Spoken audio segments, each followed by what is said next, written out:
হুজুরের কাছে জিজ্ঞেস করা হয়েছে, হুজুর বান্দা কখন আল্লাহর নিকটবর্তী হয়ে যায়? আল্লাহর নবী বলেছেন, বান্দা যখন সেজদা দেয় তখন বান্দা একেবারে আল্লাহ পাকের কাছে চলে যায়। আল্লাহর কাছে চান যা দরকার, ছেলে নাই, মেয়ে নাই, বউ নাই, অথবা চাকরি নাই, প্রমোশন চাই, ব্যবসায় উন্নতি চাই, যা দরকার কাকে বলবেন? মনটাকে পরিষ্কার করুন, আজকে মনটাকে সাফ করুন, সমস্ত দুর্বলতা থেকে মনকে উঠায় আনো, বিশ্বাস করুন যা চাওয়ার যা বলার সবটা আল্লাহর কাছে। কার কাছে? আমি তার গোলাম। আমি কার গোলাম? আল্লাহ ছাড়া কারো কাছে আমার অভিযোগ তুলবো না, সবটা বলবো আল্লাহর কাছে। বলে দেখেন, বলে দেখেন আল্লাহ পাক কিভাবে আপনাকে সাহায্য করেন। সুবহানাল্লাহ। ভাইরা আমার, আল্লাহ রাব্বুল আলামিন রাসূল করিম সাল্লাল্লাহু আলাইহি ওয়াসাল্লামকে বলেছেন, ফাইদা ফারাগতা ফানসাব ওয়া ইলা রাব্বিকা ফারগাব। যখন তুমি খালি হাত হয়ে যাবে, দাঁড়িয়ে যাবে এবং তোমার রবের কাছে মিনতি জানাবে, কিছু যখন থাকবে না, তোমার রবের কাছে দাঁড়ায় যাও আর তার কাছে মিনতি জানাও, তোমাকে আল্লাহ ভরপুর করে দিবেন। ভান্ডের কোনো অভাব নাই। আমাদের ভান্ড হচ্ছে যত দেব তত কমবে, আর আল্লাহর ভান্ড যত দেয় তত সমান সমান থাকে, মোটেই কমে না, মোটেই কমে না। সুতরাং দয়াল বাবা, বাবাজান, কেবলাজান বাবা কি যে কবে আর কি করবে দিশা করতে পারে না। গান বাজনা, তারপরে গোসল শরীফ, কি জানি হাবিজাবি শরীফ, কোন শেষ বেদাত দিয়ে ভরে গেছে। এগুলি বিশ্বাস করবেন না, বিদআত খারাফা, এর সাথে মুসলমানের কোনো সম্পর্ক নাই। গান বাজনার সাথে মুসলমানের কোনো সম্পর্ক। হাতে কতগুলো ঢোল নিয়ে তারপরে মাজারের কাছে গিয়ে ঢোল বাজায়, কবরের কাছে, মাথায় কতগুলো চুল, দাঁতে ময়লা, মোষগুলা ঠোঁট দুইটা ঢাইকিয়া দাড়ির কাছে এসে পড়ছে। হায় হায় রে, এই রকমের মোষ আমি মাঝে মধ্যে চিন্তা করি যে দই খায় কেমনে এরা,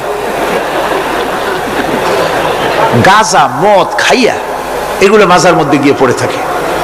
আর কি জানি আছে ওইটারে ঘষে আর বলে মদিনা যাব কেমনে, মদিনা যাব কেমন। তুই মদিনা যাবি কেমনে? মদ খেয়ে গাঁজা খেয়ে তুই যাবি মদিনা? একটা কথা হইল? তোর নাপাক কদম আল্লাহ পাকের আরদে মুকাদ্দাসে উঠতে পারে না। বদকার, জিনাকার, শারাবি, কাবাবি আল্লাহ পাকের নাফরমান। কতগুলা শালু কাপড় গায়ে দিয়া, মাথায় কতগুলা চুল রেখা, তারপরে গ্রামের নামে শরীফ। আশ্চর্য কথা, এই গ্রামের নাম শরীফ, ওই গ্রামের নামের মাথায় গিয়া শরীফ। শরীফ তো মক্কা শরীফ, মদিনা শরীফ, কোরআন শরীফ, হাদিস শরীফ। আর শরীফের দরকার নাই। শরীফের জাত মারছে গ্রামে গ্রামে শরীফ লাগাইয়া, কর্ণফুলী শরীফ, চন্দ্রকোনা শরীফ। আশ্চর্য কথা, শরীফ শব্দের একটা ইজ্জত থাকা উচিত, ঠিক কিনা কন? আপনাদেরকে সতর্ক হতে হবে।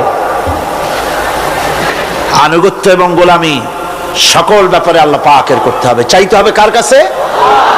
আল্লাহর কাছে। আমার এই কথা আপনাদের মনে আছে কিনা জানি না। সম্রাট শাহজাহানের সময় এক ফকির, এক ভিক্ষুক ভিক্ষা করে বেড়াতো। 70-80 বছর বয়স হয়ে গিয়েছে। এক লোক বলছে, সারা জীবন তো তোমারে ছোটবেলা থেকে ভিক্ষা করতে দেখলাম। সে বলল, মানুষের দেয় তো 2 পয়সা 1 পয়সা, ভিক্ষা ছাড়া করবোটা কি? লোকটি বলল, তোমার একটা পরামর্শ দেই, একদিন সম্রাটের কাছে গিয়ে যে দেখো, একবারে যা দেবে খাইয়া কুলাইতে পারবে না। সম্রাট শাহজাহান কোথায় আছে এখন? দেখো গিয়া মসজিদে আছে। লোকটি মসজিদের বাইরে গিয়ে দেখে সম্রাট একা হাত তুলে বসে আছে, চোখ থেকে পানি পড়তেছে দর দর করে, দাড়ি ভিজে জামায় পড়তেছে। বহুক্ষণ দাঁড়িয়ে আছে। এরপরে সম্রাট তার মুনাজাত শেষ করে বেরিয়ে আসছেন। ফকিরের সঙ্গে দেখা। ফকির বলল, আসসালামু আলাইকুম। তিনি বললেন, ওয়ালাইকুম আসসালাম ওয়া রাহমাতুল্লাহ। ফকির রওনা করেছে। বাদশা বলছে, তুমি তো একজন ভিক্ষুক মানুষ বলি মনে হয়, আমার কাছে তো কেউ কিছু না চাইয়া যায় না, তুমি যে কিছু না চেয়েই চলে যাচ্ছ। ভিক্ষুক বলছে, জাহাপানা, সত্যি কিছু চাইতে এসেছিলাম আপনার কাছে, কিন্তু আপনার অবস্থা দেখে আমার জ্ঞানের চোখ খুলে গেছে। আমি দেখতে পেলাম আমি যে সম্রাটের কাছে ভিক্ষা চাইতে আসলাম, আমি তো শুধু তাকায় আছি, আমি তো কান্দি না, বরং আমি যার কাছে চাইতে এসেছি তিনি আমার চাইতে আরো নগণ্য ভিক্ষুকের মতো হয়ে কার কাছে যেন হাত পেতে চোখের পানি ফেলে কান্দে। মনে মনে ভাবলাম, সম্রাট কান্দে যে সম্রাটের কাছে, ওই আল্লাহ ছাড়া জীবনে কারো কাছে কিছু চাইব না।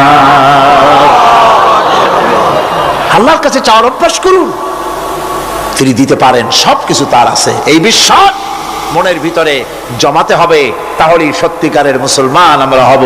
আল্লাহ পাক সত্যিকারের গোলাম আমাদেরকে বানাবেন, আমরা বলি আমিন। مثل الذين ينفقون أموالهم في سبيل الله كمثل حبة আল্লাহর রাস্তায় খরচ করা এর দৃষ্টান্ত হলো একটা দানার মতো, যেই দানাটা থেকে 7টা ডাল বেরিয়ে গেল। ফি কুল্লি সুমবালাতিন মিআতু হাব্বা, একটা দানা থেকে 7টা ডাল বেরোলো, এক একটা ডালে 100 করে দানা হলো, সব মিলাইয়া 700 দানা হয়ে গেল। والله يضاعف لمن يشاء والله واسع عليم। আল্লাহ পাক বলেন, এই পৃথিবীতে একটা দানায় 700 দানা যে আল্লাহ রব্বুল আলামিন তোমার হাতে ধরায় দিলেন, সে আল্লাহ পাকের ব্যাংকে যদি টাকা জমা রাখো, আল্লাহর রাস্তায় যদি খরচ করো, 700 গুণ বাড়াইয়া আল্লাহ তোমার হাতে ধরাইয়া দিবেন। আল্লাহু ইউদাইফু লিমান ইয়াশা, আর আল্লাহ ইচ্ছে করলে এর থেকেও বেশি তোমাকে দান করবেন। সুবহানাল্লাহ কোন জোরে। আর এই দান করতে হবে মরার আগে। কোন সময় দেবেন কোন? আমার দেশে বহু মুসলমান আছে যারা বলে, হুজুর আসি আপনাদের পিছনে, যা বলেন আসি, জীবন দিয়া দেব। এরা খুব চালাক, জীবন দিতে চায়, মাল দিতে চায় না। আল্লাহ তো আগে জীবন চায় নাই, আল্লাহ আগে কি চেয়েছেন? আল্লাহ আগে কি চেয়েছেন? আল্লাহ চেয়েছেন মাল। وَتُجَاهِدُونَ فِي سَبِيلِ اللَّهِ بِأَمْوَالِكُمْ وَأَنفُسِكُمْ। আল্লাহ পাক বলেন, জিহাদ করো আমার রাস্তায় মাল দিয়ে আর জান দিয়ে। মাল দাও আগে, মাল না দিয়া যদি আগে মরে যাও, মালটা তো থেকেই গেল। সুতরাং মাল আগে আমার রাস্তায় দাও। দেবা কখন? মরার আগে দাও। وَأَنفِقُوا مِمَّا رَزَقْنَاكُم مِّن قَبْلِ أَن يَأْتِيَ أَحَدَكُمُ الْمَوْتُ। আমার রাস্তায় খরচ করো মৃত্যু আসার আগে। فَيَقُولَ رَبِّ لَوْلَا أَخَّرْتَنِي إِلَى أَجَلٍ قَرِيبٍ। যদি মরার আগে না দাও, মৃত্যুর সময়, মৃত্যু যখন এসে গেল, সেই সময় যদি বলো, অনুশোচনা যদি করো, আহারে যদি আমি সময় পাইতাম, একটু খানিক যদি সময় দিতে, আল্লাহ একটু সময় আমারে যদি দাও, ফাসাদ্দাকা ওয়া আকুম মিনাস সালিহিন, দান সদকা করব, সব আল্লাহর রাস্তায় দিয়ে দেব, আর আমি সালেহ বান্দাদের মধ্যে শামিল হয়ে যাব। আল্লাহ একটু সময় আমারে দাও। আল্লাহ পাক বলছেন, ওয়ালা ইউআখিরাল্লাহু নাফসান ইযা জাআ আজালুহা আল্লাহু খাবীরুম বিমা তা'মালুন। মৃত্যুর নির্ধারিত সময় আসলে 1 সেকেন্ড আগে পাশে করা হবে না। সুতরাং মৃত্যুর আগে খরচ করো। আপনি মনে করবেন যে আপনি মরে গেলে পরে আপনার ছেলে মেয়ে আপনার জন্য করবে, খরচ করবে। হ্যাঁ করবে, ঠিক। মরার পরে কুলখানির পরে 40, তারপরে শেষ, এরপর আর করবে না। আপনার ছেলে মেয়ে যে আপনার জন্য করবে, তার প্রমাণ তো আপনি নিজে। আপনি আপনার ছেলের মেয়ের জন্য কি করেছেন? আপনার মা বাবার জন্য কি করছেন? আপনার মা বাবার জন্য যদি আপনি কিছু না করে থাকেন, আপনার ছেলে মেয়ে আপনার জন্য করবে না। সুতরাং নিজের কাজ নিজে করেন। আপনার পিঠ যদি চুলকায়, আর নাতিরে যদি বলেন, নাতি পিঠটা চুলকায় দাও, সে যে জায়গা চুলকাবে আপনি করবেন উত্তর দিকে, সেই উত্তর দিকে, দক্ষিণ দিকে, উপরে, নিচে, পিঠে, পাছার কাছে, যে জায়গায় আঙ্গুল দেবে আপনি কবেন ওখানে না, আবার আরেকটু উপরে দাও, আরেকটু পাশে দাও, জায়গা মতো পড়বেই না। আর কষ্ট করে নিজের হাতটা যদি পৌঁছাইতে পারেন জায়গা মতো পড়ে, একবার চুলকানি মারলেই চুলকানি শেষ, ঠিক কিনা? সুতরাং আপনি অন্যের উপরে ভরসা না করে নিজের খরচ নিজেই করে যান, নিজের কাজ নিজে করে যান, আল্লাহর রাস্তায় খরচ করে যান, বেশি পরিমাণে খরচ করেন। যত খরচ করবেন আল্লাহ রাব্বুল আলামিন রাজি হয়ে যাবে। কোন সুবহানাল্লাহ। মা বলছে বাবা আমার কাছে কি চাও? ছেলে বলছে মা আমি চলে যেতে চাই মদিনায়, আল্লাহর নবী মুহাম্মদুর রাসূলুল্লাহ সাল্লাল্লাহু আলাইহি সাল্লামের দরবারে চলে যেতে চাই, আমি একটু বস্ত্র চাই। মা একটা পুরানা কম্বল তার হাতে দিয়ে দিলেন। আব্দুল উজ্জা কম্বলটাকে ছিঁড়ে এক টুকরা কোন রকম হাঁটুর উপরে জড়ায় নিলেন, আর এক টুকরা গায়ে দিয়ে নিলেন। আব্দুল উজ্জা এবার বহু কষ্ট করে মরুভূমি পাড়ি দিয়ে মদিনা মুনাওয়ারায় চলে গিয়ে বাবি জিবরিল থেকে ঢুকে আসহাবে সুফফার চবুতরার সামনে বসে আছেন, ছেঁড়া কম্বল পরা। এবার বিশ্ব নবী দুনিয়া আখিরাতের বাদশা জনাবে মুহাম্মদ রাসূলুল্লাহ সাল্লাল্লাহু আলাইহি ওয়াসাল্লাম যখন মসজিদের নিজের ঘরের থেকে দরজা খুলে বেরিয়েছেন, দেখেন এক যুবক বসা, একটা আধাটা কম্বল পরা, হাঁটুর উপরে কোন রকম করে রানটা লজ্জাস্থানটা ঢাকার, গায়ে একটা ছেঁড়া কম্বল। তার এই অবস্থা দেখে হুজুর জিজ্ঞেস করেন তুমি কে? যুবক বলছে আমি আব্দুল উজ্জা। ইসলাম কবুল করার জন্য আমার সব ছিল, আমি কম ধনী ছিলাম না, আমার চাচা সব নিয়ে গেছে, সিনায় রেখেছে, আমার লুঙ্গিটাও দেয় নাই। ঘটনার সব তিনি খুলে খুলে বললেন। হুজুর বললেন তোমার নাম আব্দুল উজ্জা নয়, তোমার নাম আব্দুল্লাহ। আব্দুল্লাহ জুলবাজাদাইন তার নাম। হযরত আব্দুল্লাহ জুলবাজাদাইন কি রাসূলুল্লাহ দিয়া দিলেন, আসহাবে সুফফাদের সাথে মিলাই দিলেন, এখানে থাকো, খাবার আসতে পরে খাবে। তাদের সব সময় খাবার থাকতো না। আসহাবে সুফফায় তারা থাকতেন যাদের ঘর নাই, বাড়ি নাই, থাকার জায়গা নাই। ক্ষুধার জ্বালায় যখন তারা অতিষ্ঠ হয়ে যেতেন, নবীজি ঘরের থেকে তাহাজ্জুদের জন্য যখন বেরোতেন, ক্ষুধার্ত সাহাবীরা রাসূলের চেহারা দেখার সঙ্গে সঙ্গে ক্ষুধা নিবৃত হয়ে যেত। হযরত রাসূল পাক সাল্লাল্লাহু আলাইহি ওয়াসাল্লাম আব্দুল্লাহকে ওনাদের মধ্যে ভিড়াই দিলেন। আব্দুল্লাহ এবার কোরআন শরীফ পড়ে। কোরআন শরীফ পড়তে গিয়া চিল্লায় চিল্লায় তিনি পড়েন, আস্তে আস্তে পড়েন না। সাহাবীরা বিরক্ত হয়ে রাসূলের কাছে নালিশ করলেন যে বড় চিল্লায় কোরআন পড়ে, আমাদের নামাজেও ডিস্টার্ব হয়। হুজুর বলেন সাহাবীরা কেউ আব্দুল্লাহর ব্যাপারে কোনো কথা বলবে না, তারে চিল্লাইতে দাও, যেহেতু ঈমানের জন্য তারে বড় মূল্য দিতে হয়েছে। পরনের লুঙ্গিটা পর্যন্ত আনতে পারে নাই, যত খুশি চিৎকার করেছে আল্লাহর কালাম পড়ু। তাবুকের যুদ্ধ, রাসূলুল্লাহ তাবুকের দিকে রওনা করেছেন, 30,000 সৈন্য নিয়ে রওনা করেছেন। ওই জিহাদে মানুষেরা প্রাণ ভরে রাসূলুল্লাহকে সাহায্য করেছেন। মেয়ে লোকেরা নাকের ফুল, কানের দুল, গলার হাল খুলে খুলে রাসূলের কদম মোবারকে দিয়ে দিয়েছে। ধনীরা টাকা পয়সা সব দিয়েছে। হযরত আবু বকর তো যা ছিল সব এনে দিয়েছে, কিছু ছিল না ঘরে। রাসূল রওনা করলেন। প্রতিমধ্যে হযরত আব্দুল্লাহ জুলবাজাদাইন আল্লাহ নবীর খেদমতে হাজির হয়ে বলেন হুজুর সবাই তো সব দিল, আমার কিছুই নাই, কিছু দিতে পারলাম না। হুজুর আপনি আমার জন্য দোয়া করেন, আমি যেন এই তাবুকের ময়দানে কাফেরদের বিরুদ্ধে লড়াই করে যেন শহীদ হয়ে যেতে পারি। মাল দিতে পারি নাই, কিন্তু আল্লাহর জন্য যেন আমার জীবনটা দিয়ে দিতে পারি। ও চট্টগ্রামের যুবকেরা, তরুণেরা, তোমাদের মতো 20 বছরের তরুণ হযরত আব্দুল্লাহ জুলবাজাদাইন শাহাদাতের তামান্না করে রিসালাতে মাহবের কাছে দাঁড়িয়েছে। হুজুর বললেন একটা গাছের বাকল নিয়ে আসো। একজন একটা বাকল নিয়ে এলো। রাসূলুল্লাহ এই বাকলটা আব্দুল্লাহ জুলবাজাদাইনের হাতে লাগাই দিলেন। রাসূলুল্লাহ বললেন আয় আল্লাহ, আমি আব্দুল্লাহর রক্ত কাফেরদের জন্য হারাম করে দিলাম। হযরত আব্দুল্লাহ বলছেন ইয়া রাসূলুল্লাহ, আমি চাইছিলাম শহীদ হব, আর আপনি আমার রক্তটা হারাম করে দিলেন কাফেরদের জন্য। আল্লাহর নবী বলেন আব্দুল্লাহ রে, কোনো চিন্তা করো না, তোমার মৃত্যু যদি জ্বরেও হয় আল্লাহ রাব্বুল আলামিন তোমার শাহাদাতের দরজা দিয়ে দিবেন। তাবুকের প্রান্তরে চলে গেলেন। কয়েকদিন ওই তাবুকের ময়দানে থাকায় রাসূলের কাছে খবর এলো আব্দুল্লাহ মারাত্মক জ্বরে আক্রান্ত হয়ে ইন্তেকাল করেছেন। রাসূলুল্লাহ বললেন আমি জানাজা পড়াবো। হযরতে আব্দুল্লাহর জানাজা হলো গভীর রাত। কবরের ভিতরে একজন দাঁড়ায়া লাশ ধরার জন্য একজন কবরের ভিতরে দাঁড়িয়েছে। দুইজন লোকে লাশ নিয়ে আসতেছে। হযরতে বেলাল আলো উঁচু করে দাঁড়ায় ধরে আছে। অন্ধকার রাত, কবরের ভিতরে একজন দাঁড়ানো। লাশ নিয়ে এসেছে দুজনে। কবরের ভিতরে যিনি দাঁড়ানো তিনি বলছেন, এই লাশকে তোমাদের ভাইকে আদবের সাথে কবরে রাখো। কবরের মধ্যে যিনি দাঁড়ানো তিনি আর কেউ নয়, বিশ্বনবী মুহাম্মদুর রাসূলুল্লাহ সাল্লাল্লাহু আলাইহি ওয়াসাল্লাম। হযরত রাসূলুল্লাহ বলতেছেন, আবু বকর ওমর, তোমাদের ভাইকে আদবের সাথে কবরে রাখো, খবরদার বেয়াদবি করো না। কবরের মধ্যে আল্লাহ নবী আব্দুল্লাহ জুলবাজাদাইনকে নিজ হাতে শোয়াই দিয়া কবরের উপরে পাথর বিছিয়ে দিয়ে নবীজি বললেন, রব্বুল আলামিন, আজকের এই সন্ধ্যা পর্যন্ত আমি আব্দুল্লাহর প্রতি রাজি ছিলাম, তুমিও আব্দুল্লাহর প্রতি সন্তুষ্ট হয়ে যাও।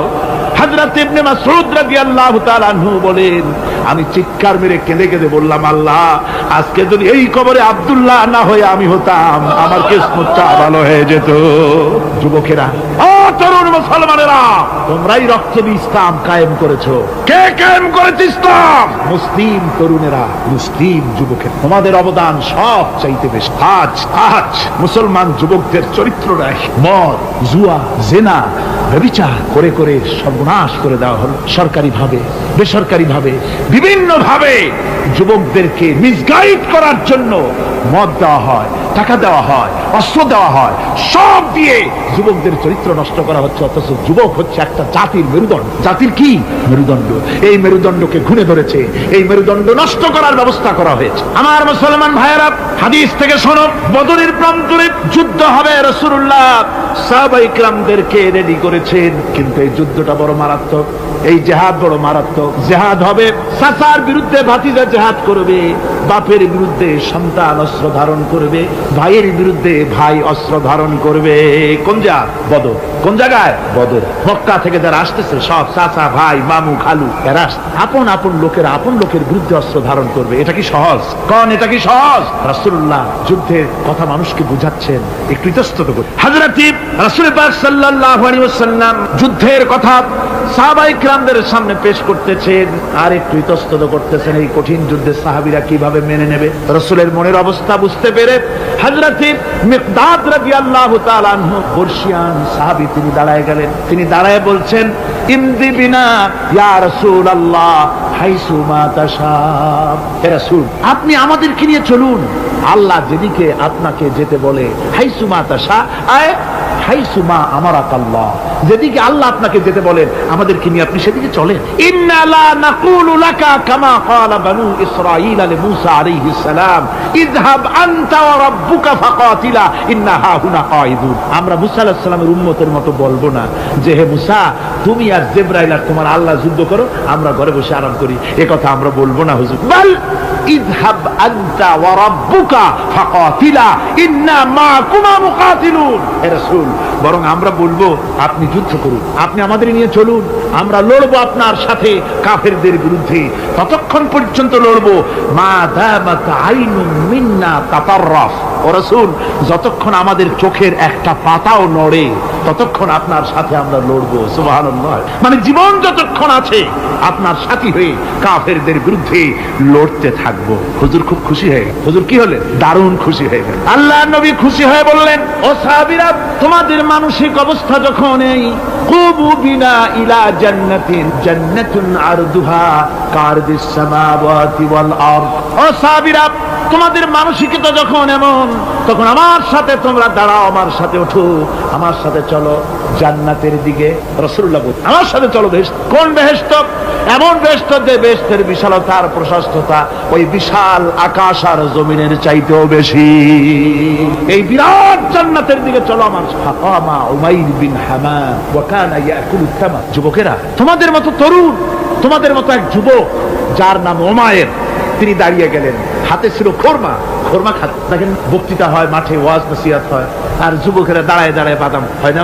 ওই সাহাবী ওই সময় তো বাদাম টাদাম হয়তো পায় না, খোরমা খাত, খোরমা চাবাচ্ছে, বিচি ফালাই দিতেছে, আর এইভাবে খাচ্ছে আর হুজুরের কথা শুনে। হুজুরের কথা শুনে উমাইর বলছেন, বাহ বাহ, এটা একটা আঞ্চলিক শব্দ। এর অর্থ হচ্ছে আয় মা আযমাহু ওয়া মা আহসানাহু। হে রাসূল, আপনি কত সুন্দর কথা বললেন, আপনি কি বিশাল কথা বলেছেন, কত বড় কথা বলেছেন। জিহাদ করলে, জান দিলে এমন বেহেশত পাবো, জান্নাতুন আরদুহা কারদিস সামাওয়াতি ওয়াল আরদ, যে বেহেশতটা হবে ওই বিশাল আকাশের চাইতে এমন বেহেশত পাবো। ওয়াল্লাহি লাউ কুনতু হাইয়ান হাত্তা আকুলাহুম ইন্নাহা লাহায়াতুন তাবি। আল্লাহর কসম, আমি যদি হাতের সবগুলি খরমা খেতে যাই তাহলে তো অনেক সময় লাগবে, বেহেশতে যেতে দেরি হয়ে যাবে, অনেক দেরি হয়ে যাবে বেহেশতে যেতে। ফারামা বিহিন্না, হাতের সবগুলি খরমা তিনি ফেলে দিন। ও যুবকেরা, হযরত ওমর তোমার মতো যুবক খরমা খাওয়া সহ্য করলেন না আল্লাহর জান্নাতে যাওয়ার লোভে। জান্নাতে যেতে দেরি হয়ে যাবে, আল্লাহর সঙ্গে দিদার করতে দেরি হয়ে যাবে, এই মনে করে হাতের খরমাগুলি ফালায় দিলেন, জিহাদের ময়দানে ঝাঁপায়ে পড়লেন। হাদিস শরীফে এসেছে, উমাইর জিহাদ করে বেশ কিছু কাফেরদেরকে নিহত করে নিজেও শহীদ হয়ে গেলেন। রাসূলুল্লাহ বদরের শাহাদাতের জানাজা করার সময় একজন সাহাবী বলে দিলেন, হুজুর এই সেই উমাইর, আপনি যখন বেহেশতের কথা বলছিলেন, খরমাগুলি খাওয়ার তর সহ্য হয় নাই বেহেশতে যাওয়ার জন্য, এই সেই উমাইর। আল্লাহর নবী উমাইরের কাছে দাঁড়ায় আঙ্গুল দিয়ে তার শরীরের দিকে দেখায় বললেন, ইন্নাকা মিন আহলিহা। ও যুবক, যেই বেহেশতের জন্য খরমা খাওয়ার সময় তুমি পাও নাই, আমি নবী সাক্ষী দিচ্ছি তুমি অবশ্যই সেই বেহেশতের অধিবাসী, ওই বেহেশত তোমার জন্য। সুবহানাল্লাহ। আমার ভাইরা, কিয়ামতের দিন এই জান্নাত আল্লাহ রাব্বুল আলামিন দান করবেন ওই সব লোকদের জন্য যারা জান দিবে, মাল দিবে, রক্ত দিবে আল্লাহ দ্বীনের জন্য। কিসের জন্য? আল্লাহ দ্বীন কায়েমের জন্য। যারা জান মাল ওয়াকফ করে দেবে, জীবনকে উৎসর্গ করে দেবে, তাদের জন্য আল্লাহ পাক এই বিরাট নিয়ামত রেখেছেন। তরুণদের বলতে চাই, যুবকদের বলতে চাই, আর বাতিলের পেছনে ঘুরো না, আর তোমার ওই সব নেতাদের পেছনে ঘুরো না যারা নিজেরাও নামাজ পড়ে না, তোমাকেও নামাজের কথা বলে। ওরা নিজেরা মিথ্যা কথা কয়, তোমরা টের পাও না? কি বলেন, টের পাওয়া যায় না? মারামারি করে নিজেরা আর বদনাম দেয় অপরের উপরে। চোখের সামনে যারা এরকম পারে, চোখের সামনে যারা এরকম পারে, তাহলে রাত দিন 24 ঘন্টা তাদের আমলটা কেমন? এদের পেছনে ঘুরে কোনো লাভ নাই। কোনো লাভ আছে? হ্যাঁ, একটা লাভ আছে। সেই লাভটা হচ্ছে টাটকা কিছু সুখ পেতে পারো, কিছু মদের টাকা, কিছু হোটেলের টাকা, কিছু পরের মেয়ে নিয়ে ঘোরার টাকা, কিছু ভ্রমণের টাকা, কিছু অস্ত্রপাতি, ত্রাস সৃষ্টি করা। আর ত্রাস সৃষ্টি করবা, কয়টা অস্ত্রের মালিক হইছো? যুবক, তরুণ, বিপদগামী তরুণদের বলবো, সরকার অননুমোদিত অস্ত্র যাদের কাছে আছে, শুনে রাখ, এই অস্ত্র কাউকে ক্ষমা করে না। এই অস্ত্র কাউকে ক্ষমা করে না। সাপ পোষার মতো, যে সাপ তুমি দুধ কলা দিয়ে পোষো, ওই সাপ তোমাকে আবার দংশন করবে। ওঝা মরে না মরে না? সাপ খেলা যারা দেখায় তারা মরে কিনা? ওই সাপেই তাকে কাটে। সুতরাং গভর্নমেন্ট অনুমোদিত অস্ত্র তোমার কাছে, পাইপ গান, রিভলভার, স্টেন গান, এলএমজি, আদমজি, কত রকমের অস্ত্রপাতি যুবকদের কাছে। ঘুম নাই, সারা রাত অস্ত্র থাকে কাছে, আর কি কি লাল পানি খাইয়া চোখ দুইটা থাকে এত বড় বড়, দেখলেও ভয় করে। মাথায় ভাল্লুকের মতো। মানুষ মারো তোমরা, মানুষ মারো। আহা, যারে মারলা একটুখানি হিউম্যান বিবেক দিয়ে চিন্তা করো। যাকে মেরেছ ওই রাত্রে তার বাড়ির কাছে যাও, ওই রাত্রে গোপনে তার বাড়ির কাছে গিয়ে দেখো তার মা কিভাবে তার সন্তানের জন্য কাঁদতেছে, মায়ের কোলটা খালি হয়েছে বলে কিভাবে কাঁদতেছে, তার বাবা কিভাবে কাঁদতেছে, তার বউ থাকলে কিভাবে ছটফট করতেছে, তার কলিজার টুকরা সন্তান থাকলে কিভাবে আব্বা আব্বা বলে কাঁদতেছে। যারে গুলি করে মেরেছো একবার বাড়ির কাছে গিয়ে কান পাচা শোনো। মনে রাখো যুবক, সন্ত্রাসীরা, শুনে রাখো, অস্ত্র দিয়া মানুষকে যারা মেরেছো, আল্লাহর কসম করে বলি, যেভাবে মেরেছো ওইভাবে তোমাকেও নিহত হতে হবে, কোনো সন্দেহ নাই। বাড়িতে গিয়ে ডায়েরিতে লিখে রাখো আমার কথা। থামুন, বাড়িতে গিয়ে ডায়েরিতে লিখে রাখুন, ডায়েরিতে লিখে রাখুন। যদি তুমি কাউকে হত্যা করে তার বউকে যদি বিধবা বানায় থাকো, তোমার বউ বিধবা হবেই। তুমি যদি কারো ছেলেকে এতিম বানায় থাকো, তোমার ছেলেকে আল্লাহ এতিম বানায় রাস্তায় ভিক্ষা করায় ছাড়বে। তুমি যদি কারো বাপকে মাকে কাঁদায় থাকো, আল্লাহ রাব্বুল আলামিন তোমার মা বাপকে কাঁদাবে। তুমি যদি বেয়নটের খোঁচা দিয়া, ড্যাগারের খোঁচা দিয়া একটা মানুষকে যদি বুক ফেলে থাকো, তোমার বুকটা ঝাঁঝরা করে দেওয়ার মতো অস্ত্র আল্লাহ তৈরি করে রেখেছে। বিশ্বাস করো, বিশ্বাস করো। অননুমোদিত অস্ত্র থানায় জমা দিয়ে দাও, মসজিদে ঢোকো, নামাজ পড়ো, চরিত্রবান হয়ে যাও। তোমাদের প্রতি আমার উদাত্ত দাওয়াত, আমার বুক ভরা দরদ। তোমাদের বিরুদ্ধে আমাদের কোনো বিদ্বেষ নাই, হিংসা নাই, আছে কলিজা বড় ধরদ। দেখতে পাচ্ছি জাহান্নামের দিকে যাচ্ছে। এই পথটা কোন দিকের পথ? যারা বলেন কোথার পথ? ওই নেতাদের পিছনে আর চলো না, তওবা করো। ওই নেতাদের পিছনে আর যাবে না যারা তোমাদেরকে টাকা দেয় আর অস্ত্র দেয়, যারা তোমাদেরকে মদ দেয় আর নারী দেয়, ওদের পিছনে আর চলবে না। ওয়াদা করো। যুবকরা কি পারবে ওয়াদা করতে? ওই সব নেতাদের পিছনে জীবনে আর যাবে না, ওয়াদা করতে পারো? হাত উঁচু করে দেখাও যুবকেরা।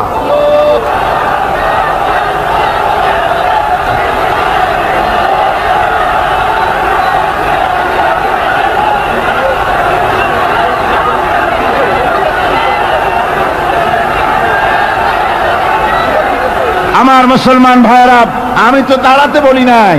জি জি জি জি জি জি বসেন বসেন। যে বুঝতে পেরেছি কালকের টেকনিক অবলম্বন করেছেন আপনারা আর কি, এই সুযোগে একটু কোমরটা সোজা করে নিলেন। বুঝতে পেরেছি, আমরা কিছু মাইন্ড করিনি।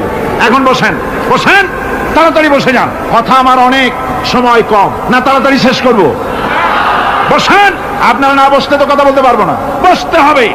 অত্যন্ত জরুরি জরুরি কথা আছে, সে কথাগুলি আমাদের শুনতে হবে। যেহেতু এই মাহফিলের পর আবার আপনাদের সামনে কথা বলতে পারবো, এর কোনো গ্যারান্টি নাই। আছে নাকি কোনো গ্যারান্টি? নাই। সুতরাং বসতে হবে, কেউ দাঁড়াবে না। জোরে সোরে জিকির করেন, লা ইলাহা ইল্লাল্লাহ, লা ইলাহা। আমার ভাইরা, আজকের মাহফিলের সবচেয়ে বড় আকর্ষণ আখেরি মোনাজাত, ঠিক না? কোরআনে কারীমের মাহফিলের মোনাজাত অবশ্যই কবুল হবে ইনশাআল্লাহ। এত মানুষের দোয়া আল্লাহ ফিরাতে পারেন না। তার নাম রহমান, তার নাম রহিম, তার নাম গফুর, তার নাম গফফার। বান্দার দোয়া কবুল করাই তো তার কাজ। সুতরাং নড়াচড়া আদৌ করবেন না, যার যার জায়গায় বসে থাকুন। না বসলে আপনারা যদি হাঁটেন, মাঝে মধ্যে দাঁড়ান, এটা খুবই বিরক্তির উদ্রেক করবে। ভাইয়েরা, আমি সকলকে সেজন্য বলতে চাই যে আমরা আল্লাহর দ্বীন প্রতিষ্ঠার জন্য এই জিহাদের কথা যে আল্লাহ বলছেন, এই জিহাদের জন্য আমরা জান মাল সব কিছুকে উৎসর্গ করতে চাই। আল্লাহ যেন কবুল করেন, সবাই বলেন আমিন।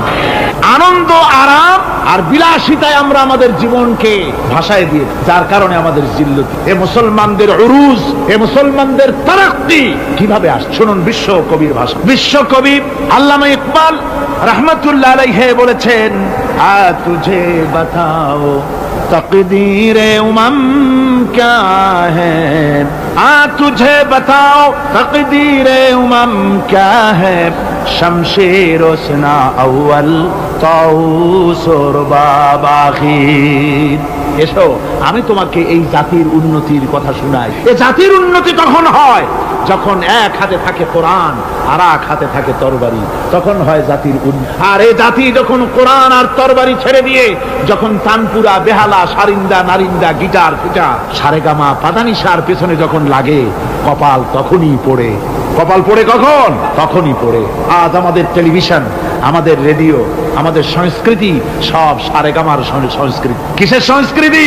আগে তো মুসলমানের ঘরে প্রত্যেক দিন সকাল বেলায় আওয়াজ আসতো, মুসলমানদের ঘরে সকাল বেলায় মুসলমানদের ঘরে ঘরে জানালার ফাঁক দিয়ে আওয়াজ আসতো, বিসমিল্লাহির রহমানির রহিম। সূরা ইয়াসিন, সূরা রহমান ইত্যাদির তেলাওয়াত ভেসে আসতো। এখন আর তেলাওয়াত ভেসে আসে?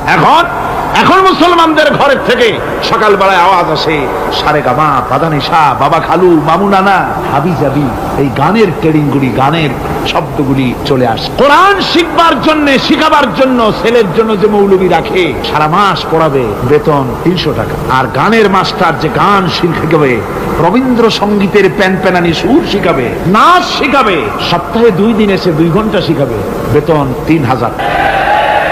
কপাল পোড়া জাতি। কি পোড়া জাতি? জাতি তার কপাল পুড়ে। কোরআনের সাথে তার সম্পর্ক কম, জিহাদের সাথে সম্পর্ক কম, সম্পর্ক হয়েছে গানের সাথে, সম্পর্ক নাটকের সাথে। তাই আজ আল্লাহর দ্বীন কায়েমের জন্য লড়াইয়ের ময়দানে আসতে হবে। বাংলাদেশে কিন্তু জিহাদের ডাক এসে গেছে। কিসের ডাক এসেছে? জিহাদের ডাক। এই জিহাদে সাড়া দিতে হবে। আমি আগেই বলেছি, ওই জিহাদ ওই রকম না যে লাঠি ঠেঙ্গা নিয়ে যাবাই বলে। জিহাদ হচ্ছে বাতিলের বিরুদ্ধে। টেলিভিশনের ভিতরে নাটকের মাধ্যমে ইসলামকে অসম্মান করা হচ্ছে, মুসলমানদের দাড়িকে অসম্মানিত করা হচ্ছে, টুপিকে অসম্মানিত করা হচ্ছে, তারপরে সিনেমার ভিতরে, গানের মধ্যে ইসলামকে অপমানিত করা হচ্ছে। যার কারণে বিরোধীর এর বিরুদ্ধে জাতি সোচ্চার না হওয়ার কারণে আস্তে আস্তে মুসলমানদের ঈমান কমে যাচ্ছে। বাতিল শক্তিশালী হয়ে আক্রমণ করছে। আপনারা বলেন, ভারতের কি ক্ষমতা মসজিদ ভেঙে দেয়? এই পৃথিবী কি মুসলমান কম? জোরে বলেন, মুসলমান কম? তাহলে ভারতের বাবরি মসজিদ তারা ভাঙলো কি করে? সাহস পেল কোথায়? সাহস পেয়েছে আমরা আমাদের ঐক্য বিনষ্ট করি, আমাদের ঐক্য ভেঙে ফেলেছি। আমরা একজন আর একজনকে গালি দেই, মুসলমান না বলে গালি দেওয়া হয়। পরস্পরের মহব্বত নাই, স্বীকৃতি নাই, শ্রদ্ধা নাই, ঐক্যবদ্ধভাবে আমরা নাই। আমরা আমাদের চরিত্র নাই, চরিত্র নষ্ট করেছি। ফলে তারা বুঝতে পেরেছে এই মুসলমান সেই মুসলমান নয় যারা জীবনের চাইতে মৃত্যুকে বেশি ভালোবাসতো, যাদের চরিত্র ছিল উন্নত। এরা সেই জাতিরা, এরা মিথ্যা কথা বলে, এরা জুয়া খেলে, এরা মদ খায়, এরা জেনা করে, এরা বদমাশি করে। এদের সেই চরিত্র নাই যেই চরিত্রের বলে আমাদের অপকম্মের মোকাবেলা করতে পারে। এই বিশ্বাস নিয়ে তারা তা বাবরি মসজিদের উপরে হামলা করে। বাবরি মসজিদ ভাঙলো, মসজিদের উপরে যখন শাবল মারা হচ্ছিল, কেবল নিউজ নেটওয়ার্কের মাধ্যমে আমরা এই দৃশ্য দেখেছি, টেলিভিশনের পর্দায় দেখেছি শাবল মারা হচ্ছে। তখন মনে হচ্ছিল শাবল তো মসজিদের উপরে পড়ছে না, শাবল যেন পড়ছে পৃথিবীর 125 কোটি মুসলমানের কলিজার উপরে। ভারত মসজিদ ভেঙে দিল। এরপরে এই মসজিদ ভাঙলো বিজেপি, শিবসেনা সহযোগিতা করলো ভারতের প্রধানমন্ত্রী নরপশুরাও। এই পৃথিবীর বর্তমান পৃথিবীর নিকৃষ্ট মানব সন্তান, জঘন্য শয়তান নরপশু। ওইটা নরসীমা নয়, ভারতের প্রধানমন্ত্রী মানুষ না, এটা একটি শয়তান। জোরে বলেন এটা কি? পৃথিবীর ইতিহাসকে কলঙ্কিত করেছে। আজ পর্যন্ত পৃথিবীতে কোথাও মসজিদ ভাঙা হয়েছে এর কোন ইতিহাস। আর ভারতের বেয়াদব সরকার বাংলাদেশে যখন সংসদে ভারতীয় এজেন্টদের প্রতিবাদের মোকাবেলায় যখন ভারতের এই কাজের নিন্দা জানানো হলো, ভারতের বেয়াদব সরকার তখন বলছে বাংলাদেশের গতিবিধির উপরে আমরা কড়া নজর রাখছি। বেটা বেয়াদব, বাংলাদেশ কি তোমার ভুটান না সিকিম? বাংলাদেশের উপরে কড়া নজর রাখার অধিকার তোমার নাই।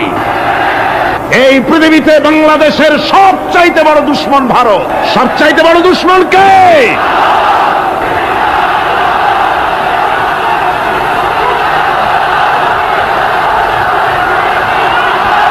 আমার মুসলমান ভাইয়েরা, ভারতের জনগণের সাথে আমাদের কোনো বিদ্বেষ নাই, ভারতের জনগণের সাথে আমাদের কোনো শত্রুতা নাই, ঠিক কিনা? আমাদের দুশ্মনী নরপশুর সাথে। তুমি একটা সরকার, তোমার হাতে রয়েছে সেনাবাহিনী, তোমার সাথে বিএসএফ, তোমার হাতে ল্যান্ড ফোর্স, এয়ার ফোর্স, সব বাহিনী তোমার হাতে। মসজিদ ভাঙে চোখের সামনে, তোমার বাহিনীর লোকেরা অস্ত্র নিয়ে দাঁড়িয়ে থাকে, একটা ফাঁকা গুলিও করলো না। করছে একটা ফাঁকা গুলি? মুসলমানেরা প্রতিবাদ করলো, সেই প্রতিবাদের মুখে মুসলমানদেরকে গুলি করে মারা হলো। কারফিউ দিয়ে পুলিশেরা মুসলমানদের ঘরে ঢুকে মুসলমানদেরকে বের করে এনে বেয়নেট চার্জ করে শহীদ করে। দিল্লি, মিরাট, দিল্লিতে, মিরাটে, কলকাতায়, বোম্বে, মাদ্রাস, গোটা ভারতে সাম্প্রদায়িক দাঙ্গা দিয়ে ডুবিয়ে ফেলে মুসলমানেরা আজকে তার সেখানে এতিম অবস্থায় পড়ে আছে। একটা সরকার এই দৃশ্য দেখতে পারে? মানুষের কোনো মর্যাদা তোমার কাছে নাই? আরো বাংলাদেশের উপরে কড়া নজর রাখবা। 1971-এর বাংলাদেশ এখন না, 93 বাংলাদেশ। তোমার গোলামেরা দেশ শাসন করে না, এদেশে 11.5 কোটি মুসলমান বাস করে।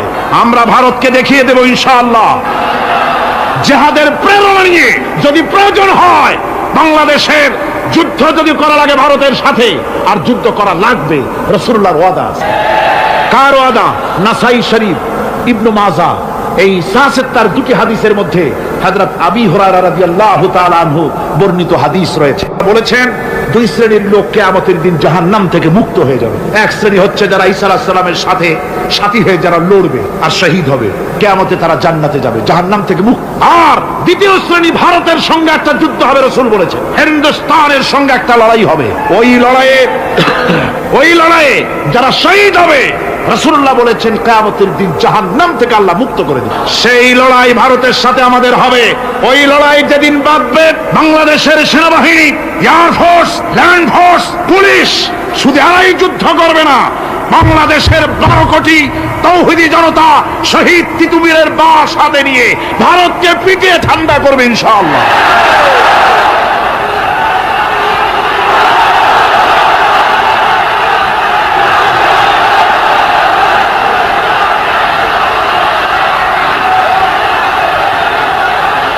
আমার দেশে ভারতের মসজিদ ভাঙার প্রতিবাদে আমাদের দেশে একটা হিন্দুও মরে নাই, কথা ঠিক কিনা কন?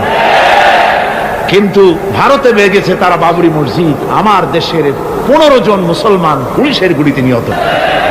আমার দেশে হিন্দু মরে নাই। তোমরা আমার দেশে, সেখানে আমার মুসলমান মেরে। হযরত আব্দুল্লাহ বিন ওমর রাদিয়াল্লাহু তাআলা আনহু বলছেন যে আমি রাসূলের সঙ্গে কাবা শরীফ তাওয়াফ করতেছিলাম। আমি বলতে শুনলাম রাসূল বলছেন, হে কাবা, তোমার কত মর্যাদা, তোমার কত সম্মান, তুমি কত মহান, তোমার কত ইজ্জত।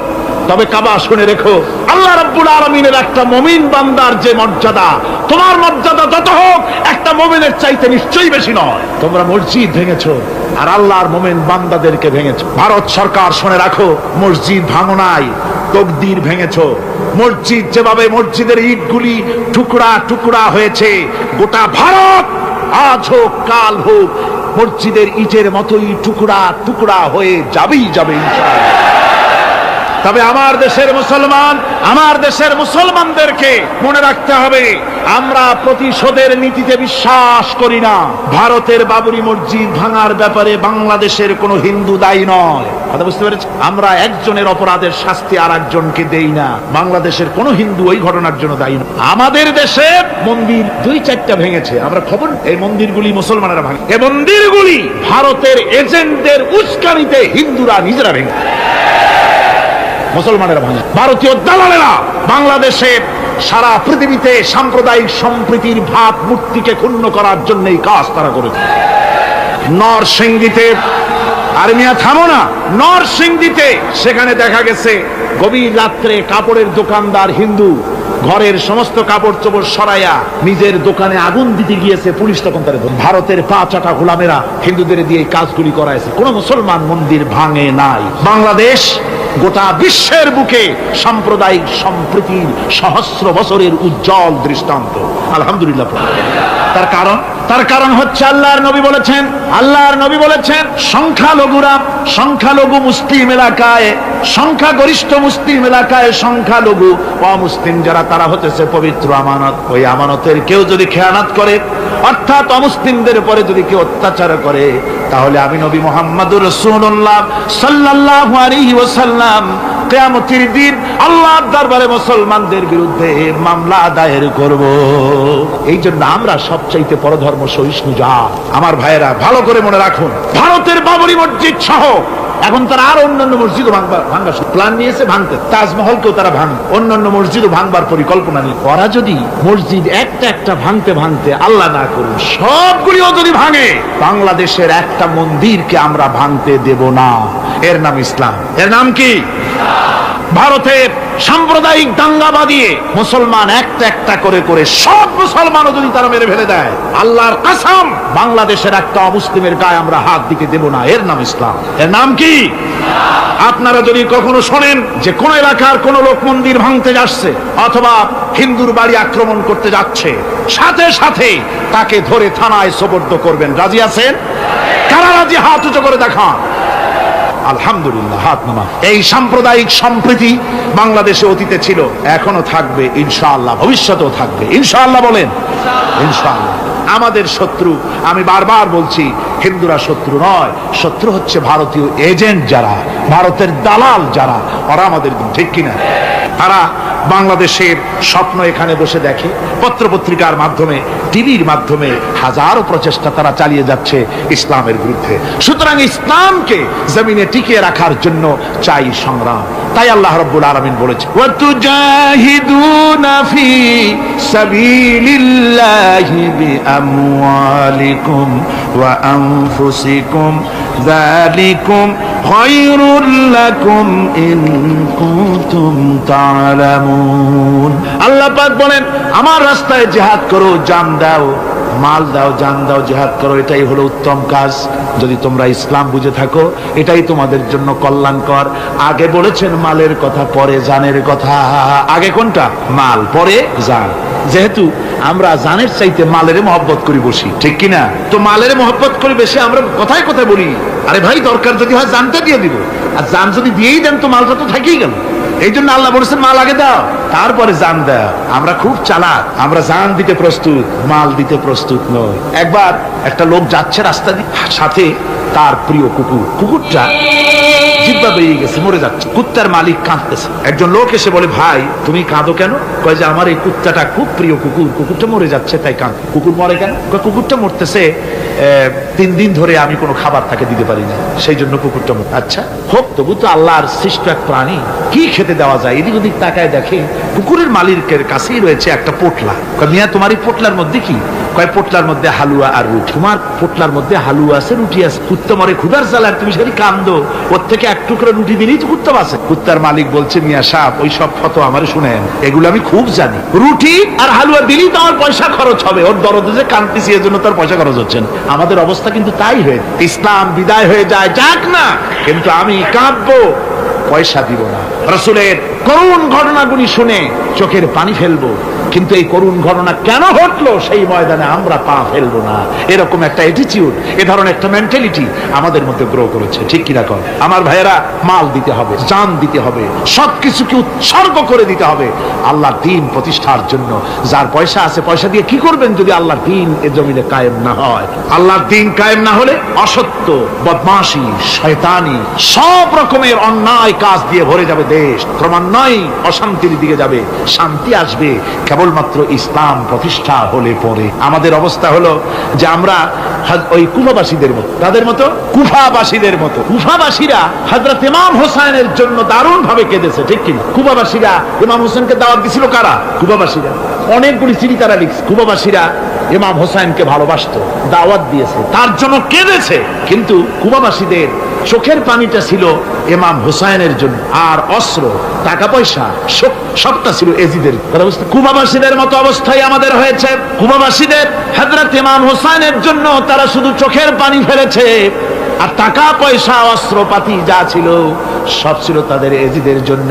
আমাদের অবস্থাও তাই, আমরা ইসলামের জন্য শুধু চোখের পানি ফেলি, আর যখন ভোট দেই তখন ইসলাম যারা চায় না তাদেরকেই ভোট দেই, ঠিক কিনা? আমাদের টাকা, আমাদের পয়সা, আমাদের ইলেকশন, আমাদের হরতাল, আমাদের ধর্মঘট সবকিছু হচ্ছে ইসলাম যায় না, যারা চায় না তাদের জন্য।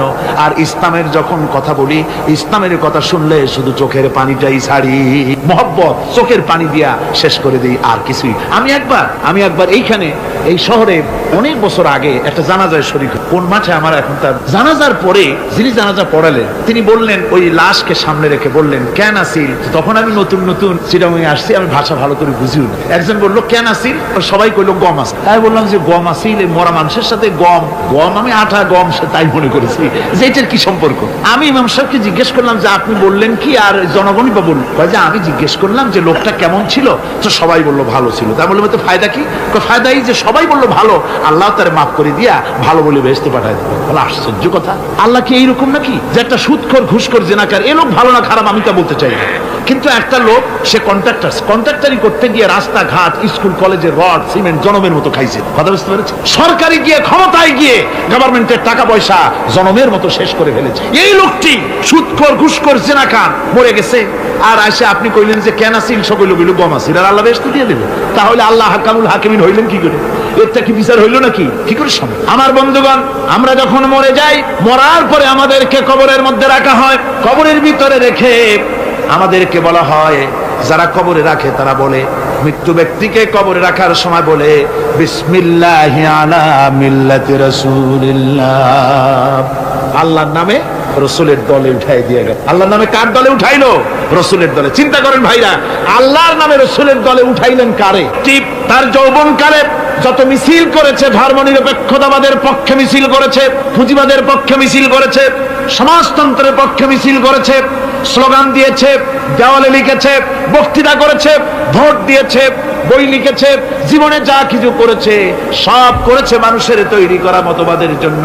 তার ভোট ইসলামের কাজে লাগে নাই, তার ইলেকশন ইসলামের কাজে লাগে নাই, তার দেওয়ালের লেখা ইসলামের কাজে লাগে নাই, তার বক্তৃতা, তার টাকা পয়সা ইসলামের কাজে লাগলো না। মরে গেছে, পরে মরা মানুষটারে উঠাইয়া বললা রাসূলুল্লাহর দলে উঠাইয়া দিলাম। এখন বলো রাসূলুল্লাহ কেন তোমার মতো মরা লাশটাকে তিনি গ্রহণ করতে যাবে? তোমার জীবনের কোনো কাজই তো ইসলামের জন্য কাজে লাগলো না। তোমার জীবনের একটা দিনও তো ইসলামের কাজে লাগে নাই। মরছো, তারপরে তোমার মরা লাশ রাসূলুল্লাহ বহন করতে যাবেন কেন? কি দায় টাকা পড়েছে তা? সুতরাং আমি বলতে চাই, আজকের মাহফিলে যত জনতা উপস্থিত হয়েছেন, জান এবং মাল সবকিছু দিয়ে লড়াই করতে হবে আল্লাহর রাস্তায়। আমার ভোট, আমার ইলেকশন, আমার স্লোগান, আমার বক্তৃতা, আমার টাকা করি খরচ সবকিছু হবে আল্লাহর জন্য। কুল ইন্না সালাতি ওয়া নুসুকি ওয়া মাহইয়ায়া ওয়া মামাতি লিল্লাহি রাব্বিল আলামিন। সবাই পড়েন, ইন্না সালাতি ওয়া নুসুকি ওয়া মাহইয়ায়া ওয়া মামাতি লিল্লাহি রাব্বিল আলামিন। আল্লাহ পাক বলেছেন, বলো আমার নামাজ, আমার হায়াত, আমার কুরবানি, আমার মওত সব আল্লাহর জন্য। কার জন্য? আল্লাহর। সুতরাং জিহাদ হলো আমাদের জন্য অপরিহার্য। সেই কথাটি এতক্ষণ ধরে বুঝালাম। বিশ্ব মানবতার মুক্তি, নারীর মুক্তি, শ্রমিকদের মুক্তি, মানুষের মুক্তি, গরিবের মুক্তি, শ্রমিকের মুক্তি, বিশ্ব মানবতা, নির্যাতিত মানবতার মুক্তি আসতে পারে কেবলমাত্র জিহাদের মাধ্যমে। আল্লাহর দ্বীন প্রতিষ্ঠা করে মানুষের মুখে হাসি ফুটানো যেতে পারে। আর কোন পথ আছে? আর কোন পথ আছে? আর কোন পথ নাই। আল্লাহ যেন এই রাস্তায়, এই জিহাদের রাস্তায়, দ্বীন প্রতিষ্ঠার রাস্তায় আমাদেরকে সক্রিয়ভাবে অংশগ্রহণের তৌফিক দেন। সবাই বলুন আমিন। সবাই বলুন আমিন। এবার আমি বলবো মা বোনদের ব্যাপারে। মা বোনেরা বিগত 4 দিন এ মাহফিলে এসেছেন। তারা হচ্ছেন আমাদের অর্ধেক। তারা আমাদের কি? এই পৃথিবীর অর্ধেক জনশক্তি নারী। এই নারীর অধিকার ইসলাম কি দিয়েছে তা নারীরা অনেকেই জানেন না। না জানার কারণে নারী পক্ষ, নারী সমাজ, নারী স্বাধীনতা বিপ্লব পরিষদ নানান রকমের কমিটি গঠন করে তারা মডার্ন হতে চান, নানান রকমের অধিকার আদায়ের চেষ্টা করেন। কিন্তু আমি বিশ্বাস করি আমার মা বোনেরা যদি জানতেন ইসলাম তাদেরকে কি অধিকার দিয়েছে, তাহলে রীতিমতো ইসলামকে পাওয়ার জন্য, ইসলাম যে অধিকার দিয়েছে সেই অধিকার লাভ করার জন্য তারা রীতিমতো বিপ্লব করতেন। কি করতেন? বিপ্লব। আল্লাহ রাব্বুল আলামিনের কাছে নারী আর পুরুষ বলে আলাদা কিছু নাই। মানুষ হিসেবে আল্লাহর কাছে নারী আর পুরুষ সমান। আল্লাহর কাছে কোন লোক যদি তাহাজ্জুদের নামাজ পড়ে কোন পুরুষ, সে যা সওয়াব পাবে নারী তাহাজ্জুদ পড়লে সেই সওয়াব পাবে না, এমনটি নয়। পুরুষ হজ করে যে সওয়াব পাবে, নামাজ পড়ে যে সওয়াব পাবে, নারীও তা পাবে। জোরে বলেন সুবহানাল্লাহ। আল্লাহর কাছে নারী এবং পুরুষ কি? মানুষ হিসেবে তারা উভয় সমান। কিন্তু এই নারীদের জীবনের 3টি স্তর। কটি স্তর? 3টি স্তর। একটা হচ্ছে কন্যা, বধূ, মাতা। নারীর জীবনের এই 3টি স্তর। ভালো করে শুনুন। কন্যা, বধূ, মাতা। এখন কন্যা হিসাবে নারীর মর্যাদা, বধূ হিসাবে নারীর মর্যাদা, মা হিসাবে নারীর মর্যাদা। নারীকে ইসলাম কি দিল সেটা শুনুন। আল্লাহর নবী বলেছেন, কোন ব্যক্তির যদি 3টা কন্যা সন্তান হয় আর ওই 3টা কন্যা সন্তানকে যদি সে আদব শিক্ষা দিতে পারে, ইসলামী তরবিয়াত দিতে পারে, আর যদি স্নেহ দিয়ে লালন পালন করতে পারে, তাহলে ওই কন্যার পিতা আর আমি মুহাম্মদ সাল্লাল্লাহু আলাইহি ওয়াসাল্লাম বেহেশতের ভিতরে পাশাপাশি অবস্থান করব। সুবহানাল্লাহ পড়ে। এ কথা কিন্তু রাসূলুল্লাহ কোথাও বলেন নাই যে কারো যদি 3টা ছেলে হয় তো আমার সাথে আর সে বেহেশতে একসাথে থাকবে। না, তা বলা হয় নাই। বলা হয়েছে কন্যার ব্যাপারে। কার ব্যাপারে বলা হলো? ভালো করে শুনুন। রাসূলুল্লাহ বলছেন, কোন ঘরে যখন একটি সন্তান, একটি কন্যা সন্তান জন্মগ্রহণ করে, তখন একজন ফেরেশতা সেই ঘরে ঢোকে। একজন রহমতের ফেরেশতা আসে। ওই রহমতের ফেরেশতা ঘরের মধ্যে ঢুকে বলে, আসসালামু আলাইকুম ইয়া আহলাল বাইত। হে ঘরের মালিকের আল্লাহর রহমত তোমাদের উপরে বর্ষিত হোক। এই কথা বলে ওই ফেরেশতা ঘরের মধ্যে গিয়ে কন্যার মাথার উপরে হাত বুলায় আর বলতে থাকে, এই কন্যা সন্তানটি একটা দুর্বল শরীর থেকে বেরিয়ে এসেছে, এও একটা দুর্বল দেহ, একে যে লালন পালন করবে, দয়া দিবে, স্নেহ দিবে, আল্লাহ রাব্বুল আলামিনের সাহায্য কিয়ামত পর্যন্ত তার সাথে থাকবে। অথচ আমাদের দেশে দেখা যায় মেয়ে হলে অনেকের মুখ কালো হয়ে যায়। বন্ধুরা জিজ্ঞেস করে, মিয়া শুনছিলাম তোমার বোন নাকি বাচ্চা হবে, তা অনেক মাস হয়ে গেল, কোনো খবর টবর তো পাইলাম না। ওই যে ভাই, আশা করছিলাম যা তা হয় নাই, সেই জন্য টেলিফোনও করি নাই। কি হয়েছে? বলে একটা মেয়ে হয়ে। আছে না এরকম কপাল পোড়া? আছে কিনা কন? বারবার মেয়ে হয় বলে স্ত্রীকে তালাক দিয়েছে, এমন ঘটনাও বাংলাদেশে ঘটেছে। বোর যদি বারবার মেয়ে হয় তাহলে সেজন্য কি স্ত্রী দায়ী? যদি মানুষের জন্য দায়ী হয় মেয়ে বারবার হওয়ার জন্য, তাহলে তুমি স্বামী, তুমি তুলসী, দুধের দোয়া তুলসী পাতা হলে কি করে? তুমিও তো দায়ী তার জন্য। আসলে স্বামী স্ত্রী মেয়ে হওয়ার জন্য, ছেলে হওয়ার জন্য কেউ দায়ী। এ কোরআনে কারিমে রব্বুল আলামিন বলেছেন, আমি যাকে খুশি শুধু ছেলে দেই, যাকে খুশি শুধু মেয়ে দেই, যাকে খুশি তাকে ছেলেও দেই, মেয়েও দেই, আবার যাকে খুশি আমি কিছুই দেই না।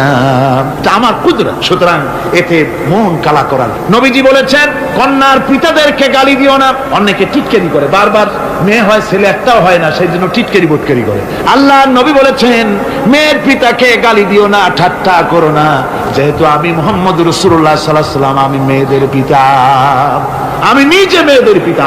খবরদার মেয়েদের পিতাকে গালি দিও না। রাসূলুল্লাহ বলেছেন, আকাশের নিচে জমিনের উপরে খাদিজার মতো মহিলা আর নাই। সেই হাজরাতে খাদিজা রাসূলের 4টি মেয়ে পেটে ধারণ করেছিলেন। সুবহানাল্লাহ। মেয়ের প্রতি রাসূলুল্লাহ যথেষ্ট মহব্বত করতেন, মেয়েকে খুব ভালোবাসতেন হুজুর সাল্লাল্লাহু আলাইহি ওয়াসাল্লাম। হুজুরের কলিজার টুকরা ছিলেন মা ফাতিমা রাদিয়াল্লাহু তাআলা আনহা। হুজুর যখন কোথাও যেতেন সকলের শেষে দেখা করতেন ফাতেমার সঙ্গে, আর বিদেশ থেকে সফর করে এসে সকলের আগে দেখা করতেন ফাতেমার সঙ্গে। সুবহানাল্লাহ। রাসূলুল্লাহ আরো বলেছেন, তোমরা যখন বাজারে যাবে বা ব্যবসা করতে যাবে বা বিদেশে যাবে, আসার সময় যে সব হাদিয়া নিয়ে আসো। আমরা যখন বাইরে যাই, বাজারে যাই, কিছু হাদিয়া আনি না, জামা কাপড় চকলেট ইত্যাদি আমরা আনি। রাসূলুল্লাহ বলেছেন, হাদিয়াগুলি তোমরা যারা বিদেশে যাও বাজারে যাও হাদিয়া আনবে, আর এনে ঘরের মধ্যে ঢুকে তা শুরু করবে মেয়েকে দিয়ে। প্রথমে দেবে মেয়েকে।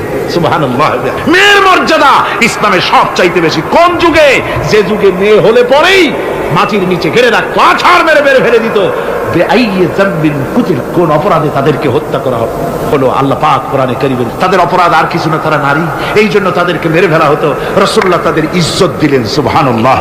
রাসূলুল্লাহ সম্মান দিলেন, ইজ্জত দিলেন তাদেরকে। কন্যা হিসাবে নারীর এই মর্যাদা। ফাতেমাকে রাসূল এত ভালোবাসতেন, ইন্তেকালের সময় হযরত ফাতেমা কাঁদতে কাঁদতে বেহুশ হয়ে যাওয়ার উপক্রম হয়ে গেল। রাসূলুল্লাহ হযরত ফাতেমাকে ইশারা দিলেন, হযরত ফাতেমা তার কান নিয়ে রাসূলুল্লাহর মুখের কাছে লাগাই দিলেন।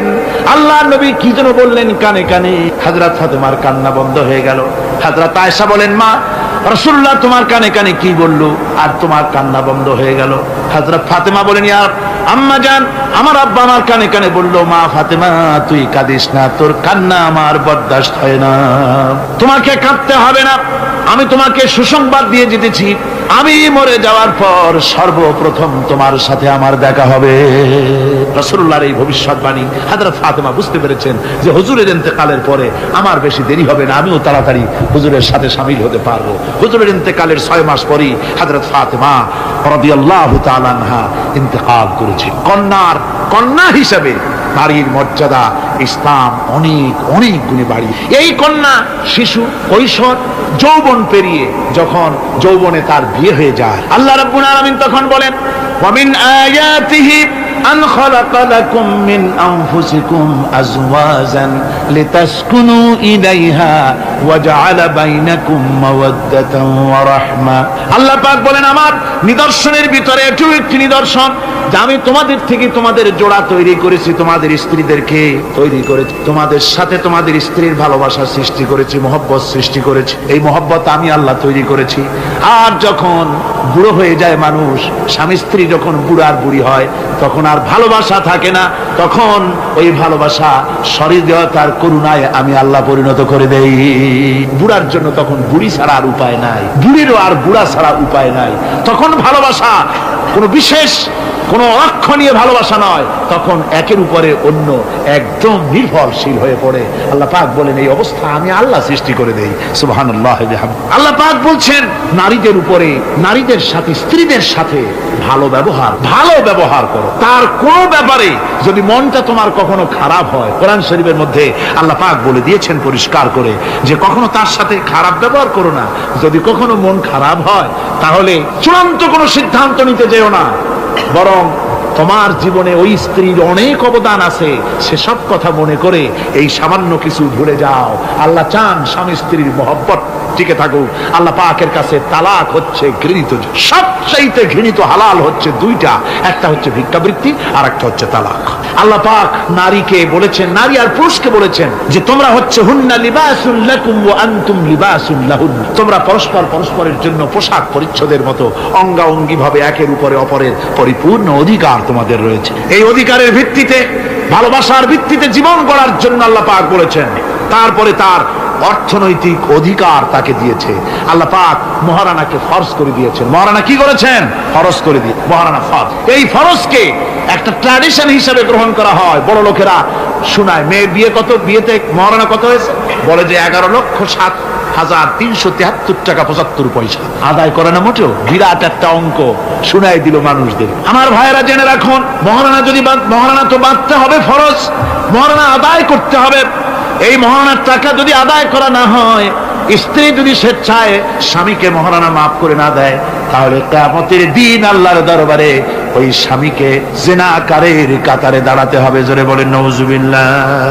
মহারানার টাকা আপনি দিয়ে দিবেন, ওই মহারানার টাকা দিয়ে স্ত্রী যদি লক্ষ কোটি কোটি টাকার মালিক হয় ব্যবসা করে, তারপরেও স্ত্রীর সুখ শান্তি, রোগ শোক, খাওয়া পড়া সবকিছুর দায় দায়িত্ব কার?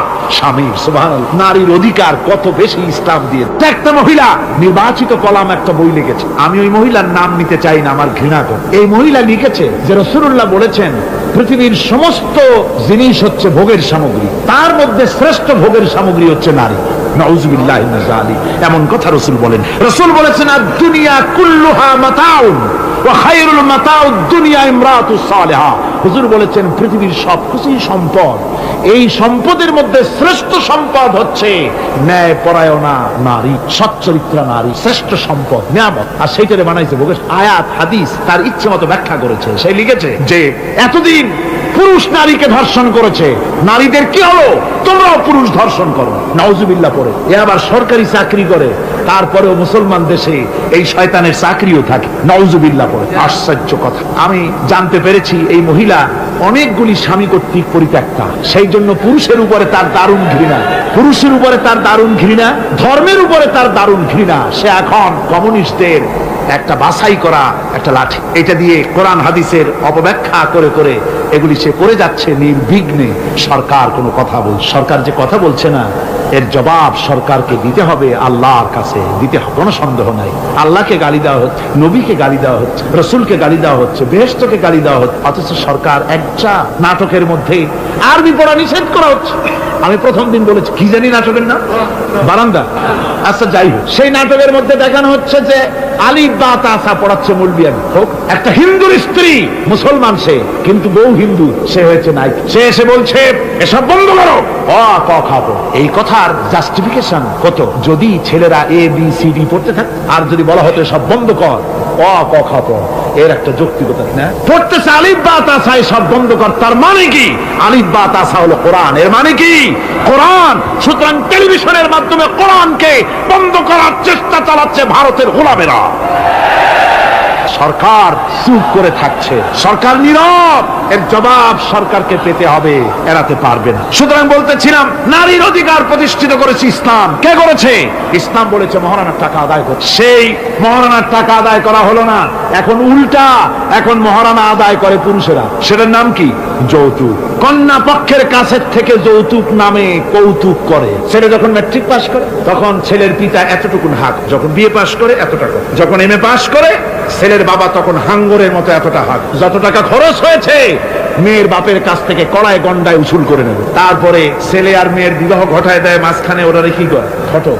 এই ঘটক ঘটকালি। অমুকের ছেলে ইঞ্জিনিয়ার, খুব ভালো ছেলে, দারুণ ভালো। বলে কত ভালো? থানায় খুব রিপোর্ট আছে, তাই দেখো খুব ভালো ছেলে। তা কি লাগবে? কালার টেলিভিশন লাগবে 10টা, তারপরে পাজেরো জিপ লাগবে, 14 লক্ষ টাকা ক্যাশ লাগবে, আবুধাবিতে চাকরি লাগবে, ওয়াশিংটন ডিসিতে বাড়ি করে দেওয়া লাগবে। মানে মেয়ে জন্ম দিয়ে মেয়ের বাপ এমন পাপ করছে যে এটা চালাতে গিয়া ছেলের বাপেরে তার 14 গোষ্ঠীর স্বাদ মিটাই দিতে হবে। এমন ছোট লোক, এমনই ছোট লোক কন্যার পিতার কাছ থেকে চাইয়ে চাইয়ে আদায় করে নেয়। এর চাইতে ভিক্ষুক, এর চাইতে খয়রাতি, এর চাইতে ছোট লোক আর কেউ হতে লজ্জা করা উচিত, শরম করা উচিত, মনে করা উচিত ওই লোক তো তার কলিজার টুকরাটাই আমাকে দিয়ে দিল। 16 বছর 20 বছর লালন পালন করে কলিজার টুকরা মেয়েটাই তো আমাকে দিয়ে দিচ্ছে, আবার টেলিভিশন চাই কেন? ঘটক যা কন্ট্রাক্ট করলো যদি তার থেকে কিছু কম হয় বিয়া ভাঙ্গে যায়, তাহলে বোঝা গেল কি মেয়ে বিয়ে করলো না টেলিভিশন বিয়ে করলো? তাহলে মেয়েটে বাদ দিয়ে টেলিভিশন কিনে তাই নিয়ে ঘুমাও। নাউজুবিল্লাহি মিন যালিক। কপাল পোড়া মুসলমান। অমুসলমান যৌতুক মুসলমানদের জন্য দাবি করে আদায় করে নেওয়া জায়েজ নাই। আপনারা আমাকে জবাব দেন, শুকরের মাংস খাওয়া মুসলমানের জন্য কি? পায়খানা খাওয়া মুসলমানের জন্য কি? মনে রাখুন, শুকরের মাংস আর পায়খানা খাওয়া মুসলমানদের জন্য যেমন হারাম, যৌতুকের একটা সুতা দাবি করে আদায় করা ঠিক সেরকম হারাম। চিটাগং এবং চট্টগ্রামের বাইরের থেকে আগত মুসলমানেরা, আমি জিজ্ঞেস করতে চাই, যাদের ছেলে আছে যৌতুক নামের এই অপদার্থ কৌতুক মানবতার সাথে এই প্রহসন আদায় করে দাবি করে যৌতুকের টাকা গ্রহণ করার মতো শুকরের মাংস পায়খানা আপনারা খাবেন? জোরে বলেন খাবেন? যারা ছেলের পিতা আছেন কোরআনের মাহফিলে হাত উঁচু করে আমাকে দেখাতে হবে। কন্যা পক্ষের কাছ থেকে দাবি করে একটা সুতা আদায় করবেন না। কারা তারা হাত উঁচু করে দেখান, হাত উঁচু করে রাখতে হবে। আলহামদুলিল্লাহ, হাত নামান, হাত নামান। আমি বলেছিলাম ছেলেদের পিতারা হাত তুলবে, কিন্তু বাচ্চা ছেলেরাও হাত তুলে ফেলেছে। অসুবিধা নাই, সব শিশুরা ঘুমিয়ে আছে, কি জানি লক্ষ পিতা লক্ষ শিশু ঘুমিয়ে আছে, হ্যাঁ, সব শিশুদের অন্তরে। কাজে এই শিশুরাই একদিন পিতা হবে, তখন যেন আল্লাহ এই ওয়াদাটা তাদের মনে করায় দেন। জোরে কোন আমিন, জোরে বলেন আমিন। আপনাদের জানা মতে যদি যৌতুক কেউ আদায় করে টের পান, সালাম দিবেন না, তার সঙ্গে সামাজিক বয়কট করবেন, যেহেতু সে নারী নির্যাতনকারী। ঠিক কিনা বলেন?